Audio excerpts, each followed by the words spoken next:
Sementara untuk yang kondisi VF atau bekas beredar wajar, saya amati mulai dijual. Halo, apa kabar buat para antiker dan jaduler? Masih melanjutkan tentang informasi uang kertas terbitan Bank Indonesia yang sudah menjadi nostalgia atau biasa kita sebut dengan uang kuno. Sebelumnya perlu saya tekankan, ini bukan konten sedang mencari barang, bukan konten jual beli. Jadi jika nanti ada yang menawarkan uang kunonya di kolom komentar, harap mohon jangan sakit hati jika saya abaikan. Tema informasi yang akan saya sampaikan kali ini yaitu bagaimana mengenali ciri-ciri keaslian berikut dengan harga pasaran dari uang kertas terbitan Bank Indonesia. Pecahan Rp50 tahun 1958 seri pekerja tangan 1. Di mana setelahnya pada tahun 1964 dicetak lagi pecahan Rp50 yang terangkum dalam seri pekerja tangan 3. Tapi yang akan kita ulas kali ini yang seri pekerja tangan 1 tahun 1958. Setelah saya mengamati dari berbagai sumber, dapat saya simpulkan, menurut data, meskipun uang ini dicetak pada tahun 1958, namun mulai diterbitkan pada tanggal 26 April tahun 1962, dan penarikan dari peredaran pada tanggal 13 Juni tahun 1966. Uang ini memiliki ukuran 150 mm kali 75 mm.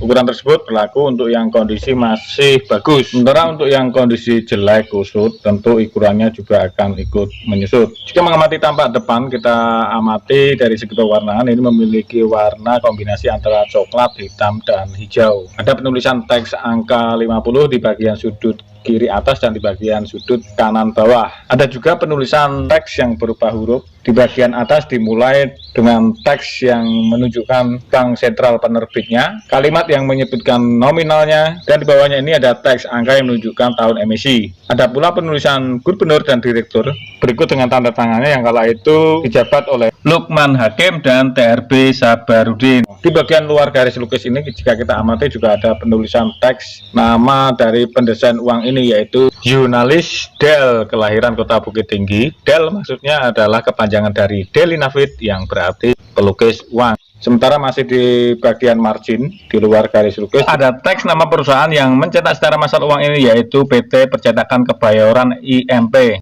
Ada pula salah satu gambar yang menjadi ciri khasnya sebuah kegiatan seorang pekerja yaitu wanita yang sedang memintal benang. Bagian kanan ini ada seperti bentuk oval yang biasanya untuk yang tahun 1958 di sini sebagai penunjuk, di situ ada watermarknya dan sisanya diisi oleh garis maupun titik membentuk pola tertentu. Mengamati tambah sebaliknya, jika kita amati dari segi pewarnaan, dia memiliki kombinasi warna arah coklat dan biru. Di bagian tengah ini jika kita amati ada salah satu gambar pemandangan dan panorama disebutkan dalam katalog gambar rumah rakyat dan kandang ternak daerah timur. Namun di katalog lain juga disebutkan bahwa ini bergambar lumbung padi. Di bawahnya ada teks yang begitu kecil dan panjang yang berisi tentang peringatan yang intinya melarang keras tentang pemalsuan uang. Ada teks angka yang menunjukkan nominalnya di bagian sudut kiri atas dan di bagian sudut kanan bawah.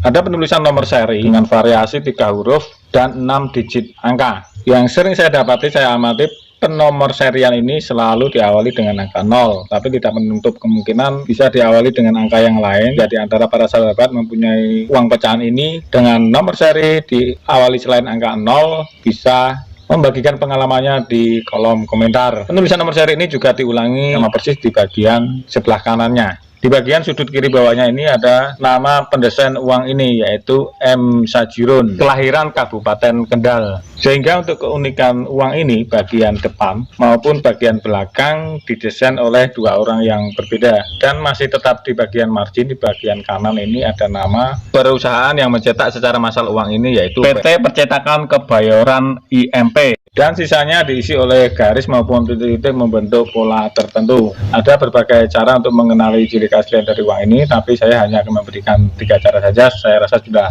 cukup. Cara tes yang pertama yaitu dengan diterawang. Uang ini memiliki watermark di bagian oval kosong ini. Jika kita terawang, hasilnya akan ada gambar kepala banteng. Cara tes yang kedua masih tetap dengan diterawang. Jika kita geser ke bagian agak ke tengah, ini akan ada garis benang pengaman. Berikutnya cara tes yang ketiga, kita bisa menggunakan alat detektor uang atau lampu ultraviolet. Kita akan fokus mengamati di bagian nomor serinya. Ketika di ruangan yang redup, jika kita sorot lampu ultraviolet, hasilnya yang semula berwarna hitam, nomor serinya akan mengalami perubahan warna. Kita ulangi, yang semula berwarna hitam, jika kita sorot lampu ultraviolet maka akan berubah warna. Bagaimana dengan informasi harganya? Setelah saya melalui berbagai survei, salah satunya saya lakukan di e-commerce. Survei saya lakukan di Shopee pada bulan Mei tahun 2022. Untuk tahun-tahun mendatang dimungkinkan harga bisa naik ataupun turun. Survei saya ambilkan, saya carikan yang sudah ada ulasannya, yang sudah terjual sehingga terbukti terjualnya dengan harga yang saya sebutkan. Nanti saya membaginya ke dalam 3 kondisi yang berbeda yang tentunya sangat mempengaruhi harga. Yang pertama, untuk yang kondisi poor, fine, jelek, kusut, kotor, mulai dijual dengan harga Rp13.000. Sementara untuk yang kondisi VF atau bekas beredar wajar, saya amati mulai dijual dengan harga Rp20.000.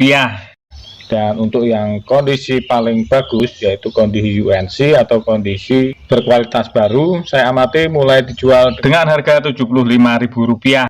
Harga yang saya sampaikan tersebut adalah harga ecer untuk sasaran target kolektor pemula maupun masyarakat umum. Bagi kalian yang memiliki uang ini dalam jumlah banyak dan ingin menjualnya ke pemain uang kuno, tentu harga yang didapat jauh di bawah harga pasar yang sudah saya sebutkan tadi. Demikian informasi yang bisa saya sampaikan mengenai bagaimana mengenali ciri keaslian. Berikut dengan harga pasaran dari uang kertas terbitan Bank Indonesia, pecahan Rp50 dari pekerja tangan ke-1 tahun 1958. Sekian, apabila ada salah kata maupun salah data yang saya sampaikan kurang tepat, mohon dibantu dikoreksi di kolom komentar. Salam numismatik, salam antik asik, dan terima kasih.